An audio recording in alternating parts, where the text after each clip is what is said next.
E aí, fofuras do tio? Sussa, bora lá então. Seguinte, agora veremos tecidos condutores e tecidos secretores. Os tecidos condutores, nós já vimos anteriormente que eles têm origem a partir do procâmbio, originando xilema e floema primário, e do câmbio vascular, xilema e floema secundários. Independente da origem, a função é a mesma, transportar a seiva. Então, ele vai transportar a seiva, o xilema, das raízes até as folhas. Na folha ocorre a fotossíntese e então o floema transporta para as raízes. Eu sempre falo que é assim, xilema e floema é como se fosse um chafariz. Xilema por dentro, floema por fora. É isso aqui, ó, como se fosse um chafariz. Tudo bem? Além disso, ele também transporta, ele também tem a responsabilidade pela sustentação. Por exemplo, tudo isso que você está vendo aqui nessa árvore, tudo que você está vendo aqui, ó, é xilema. Então, o floema, na verdade, o floema, periderme, tudo está aqui assim, quer ver? Ó, é uma casquinha de nada que está aqui, ó. O restante é tudo xilema. Então, além de conduzir a seiva, o xilema também é um dos principais tecidos de sustentação nas plantas de grande porte. Tudo bem? O xilema, como eu disse, ele é um tecido predominantemente, por favor, não é exclusivamente, ele é predominantemente morto, beleza? Predominantemente morto. E ele transporta, antigamente chamava de seiva bruta, ou seiva inorgânica, ou ainda seiva do xilema. Os livros mais atuais gostam de chamar simplesmente de seiva do xilema. O seu sentido de transporte é no sentido ascendente. E ele é um tecido que apresenta vários tipos de célula. Por exemplo, nós temos os elementos traqueais. Esses elementos traqueais são células mortas e lignificadas, ou seja, para dar resistência. Nos elementos traqueais, nós temos as traqueídeas, que são elementos longos e são fechados. Como assim, William, fechados? Simples, olha só. Elas, primeiro, não se colocam uma perpendicularmente à outra, assim, tá? Sobrepõem uma à outra. Tá? Perpendicularmente não, né? Uma sobre a outra. Elas se colocam lateralmente uma à outra. Tudo bem? Uma à outra. Elas se colocam lateralmente. Dessa forma, a água ela tem que subir por aqui e passar por entre pontuações, que são espaços que tem na parede, que contém só a membrana ali, ó. Aí a água vai passando de uma para outra. Por isso que a gente chama de vasos fechados. Porque não é aqui que está a ligação, mas sim lateralmente está. Perfeito? Lateralmente. A outra célula, só uma coisa antes, né? Primeiro, elas estão presentes em todas as traqueófitas. Todas. Pteridófita, gímno e ângico. Diferente dos elementos de vaso. Os elementos de vaso, pessoal, eles estão presentes apenas em angiospermas. E eles são vasos abertos. Por quê? Estão vendo a parede transversal, elas apresentam essas perfurações aqui, ó, por onde vai passar a água. E nesse caso aqui, diferente do que acontece com os elementos de vaso, as traqueídeas, elas vão se sobrepor umas às outras. E a água vai passar por aqui através das perfurações. Ó. Perfeito? A água passa por aqui. Tudo bem? A diferença é que elas apresentam um calibre muito maior. Olha só, elas são muito mais calibrosas, só que elas são curtinhas quando comparadas às traqueídeas. As traqueídeas são bem mais longas, porém são menos calibrosas. Tudo bem? Tranquilão? E aí, então, como eu disse para vocês, a água, ela passa por essas perfurações, principalmente, mas pode passar pelas pontuações também. Além disso, apresentam aqui as células esclerenquimáticas. Essas células esclerenquimáticas são fibras, normalmente, que auxiliam na sustentação e também são células mortas e lignificadas. As únicas células vivas do tecido são as células parenquimáticas do xilema. Tudo bem? São as células parenquimáticas. Elas normalmente podem armazenar algumas substâncias ou ainda ter um transporte de algumas substâncias a curta distância. Tudo bem? Tranquilo? Normalmente elas formam os raios parenquimáticos quando vocês vão ver na anatomia dos órgãos. Tudo bem? Floema. Diferente do xilema, esse aqui é um tecido predominantemente vivo, que transporta a seiva elaborada, que era chamada antigamente, ou seiva orgânica.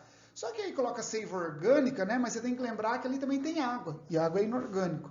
Então é por isso que é interessante chamar de seiva do floema ou seiva elaborada. Mas pode chamar de seiva orgânica também, né?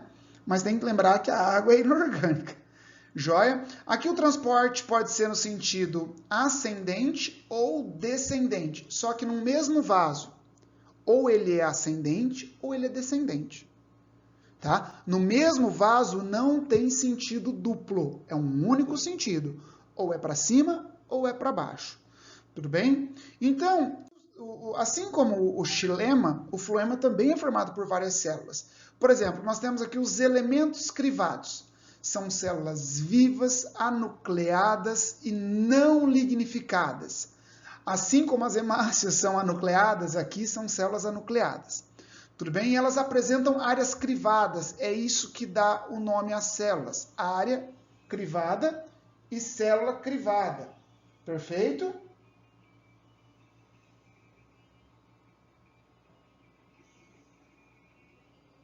Beleza? Joia? Desculpa pelo meu telefone, mas eu não vou apagar não, tá bom? Aí é o seguinte. Aí, então, tem bastante áreas crivadas, joia? Essas células crivadas, elas são células longas, tudo bem? E com paredes bem oblíquas. E olha só os pontos de áreas crivadas que elas apresentam aqui. Tudo bem? E elas são encontradas predominantemente em pteridófitas e gimnospermas. Pode acontecer em anjo, mas normalmente é nessas duas. Nas anjo, você vai encontrar os elementos de tubo crivado. É esses caras aqui que você vai encontrar nas anjos. Inclusive, eles são exclusivos. São exclusivos de anjo. Tudo bem? Exclusivos de anjo. Aí, meus amores, a diferença é que aqui são células mais curtinhas, bem parecido àquela relação traqueide-elemento de vaso. E elas apresentam placas crivadas especializadas, aqui é por onde a água passa. Tudo bem? Olha só a placa crivada aqui, ó. Joia? Então é isso daí. As células companheiras são células vivas e nucleadas. Tudo bem? Que acompanham os elementos de tubo crivado. Então, por exemplo, você tem elas aqui, ó. Aqui está a célula companheira. Ela vai passar os nutrientes para o elemento de tubo crivado. Tem várias outras funções, mas essa é uma delas. Tudo bem? Ela vai nutrir a célula crivada. Então, a célula companheira, ela vai nutrir. O equivalente à célula companheira, você tem as células albuminosas, ou também chamado de células de Strasburger, que é associada às células crivadas. Aqui está associada ao tubo crivado e aqui às células crivadas. Nós temos as células parenquimáticas do floema, que também são células vivas e anucleadas, que podem conter substâncias diversas. E nós temos as células esclerenquimáticas, que são as únicas células mortas do tecido. Olha que imagem bonita essa daqui. Ó, aqui você tem xilema secundário, aqui você tem floema secundário e aqui as células esclerenquimáticas do floema. Beleza? As células esclerenquimáticas do floema. Perfeito? Joia? Estruturas secretoras. Meus lindos, o termo secreção em botânica, excreção em botânica é difícil de dizer, então a gente coloca secreção para tudo. Tanto quanto para secreção, quanto para excreção. Por quê? É muito difícil você determinar se aquilo que a planta liberou não tem alguma utilidade, entendeu? Então você usa tudo para secreção, não é igual o organismo humano que já é bem elucidado. Tudo bem? E as estruturas secretoras são divididas em dois grupos aqui. Estrutura secretora externa e estruturas secretoras externas e internas. Tudo bem? Então, as estruturas secretoras internas, nós temos as células secretoras, que elas podem secretar diversas substâncias. Aqui, por exemplo, elas estão secretando cristais de oxalato de cálcio. Esse cristal aqui é chamado de drusa, eu acho que parece um carrapicho, e esse aqui é chamado de ráfide, que parece uma agulha. Isso aqui serve para evitar a herbivoria. Tudo bem? Então, quando o animalzinho vai comer a planta, parece que ele está comendo um espinho de peixe. Mas pode secretar diversas outras substâncias, como taninos, mucilagens, óleos, várias outras substâncias. Tudo bem? Os canais ou cavidades secretoras, você vai conseguir saber se é canal ou cavidade se você cortar longitudinalmente. Porque senão é tudo desse jeito aqui, ó. Ó, tá vendo? Isso daqui é uma estrutura secretora. Tá vendo? Ó? Isso aqui é uma estrutura secretora. Ó. Joia? Isso aqui é estrutura secretora. Isso aqui também é de um trabalho que eu fiz. Tudo bem? Então, existem duas origens dessas estruturas secretoras. A lisígena, no qual a célula ela sofre lise e forma cavidade. E tem a esquizógena. Esquizo quer dizer divisão. No caso, essa que eu mostrei para vocês aqui, ao lado, olha, essas são esquizógenas. Como que eu sei? As células ao lado, elas se separaram, ó, ao lado se separaram e formaram uma lacuna no meio ali, que virou uma estrutura secretora. Tudo bem? Aí nós temos a estrutura secretora mais famosa, que são os laticíferos, que secreta o látex. Lembrando que o látex é uma substância muito complexa, de caráter leitoso, normalmente, tá? E tem várias funções aqui. Inclusive, pode ter função de cicatrização, defesa, tem alguns autores que colocam aqui até mesmo estrutura de reserva. Mas a mais famosa é a da seringueira, que é utilizada para fazer borracha. Beleza? Para fazer borracha. Tudo bem? Então tá bom. As estruturas externas têm os tricomas glandulares, que nós já falamos. Os nectários, que são estruturas que secretam néctar, eles podem ser florais ou extraflorais. Eu coloquei aqui um que eu acho super bonitinho, que é o do abacate. Olha só que bonito. Se você olhar uma flor de abacate, disfarça, né? Pega a florzinha do abacate lá. Essa parte amarela aqui, ó, é o nectário.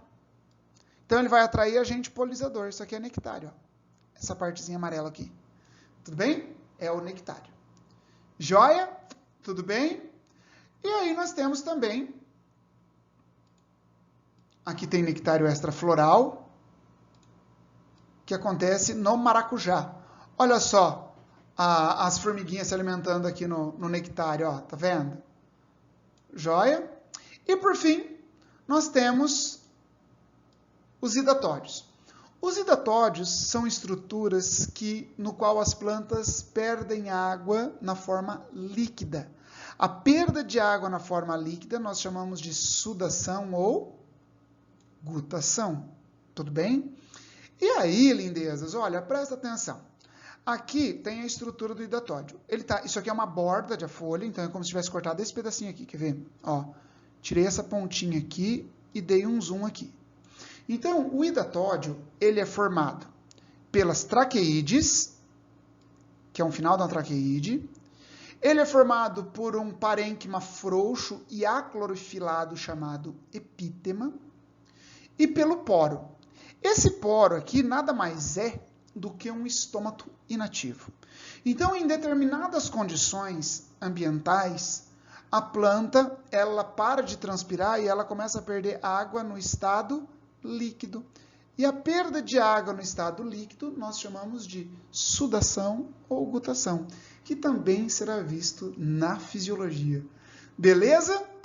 Assim nós terminamos mais uma parte de anatomia. Espero que tenham gostado. Um grande beijo, um abraço e até mais.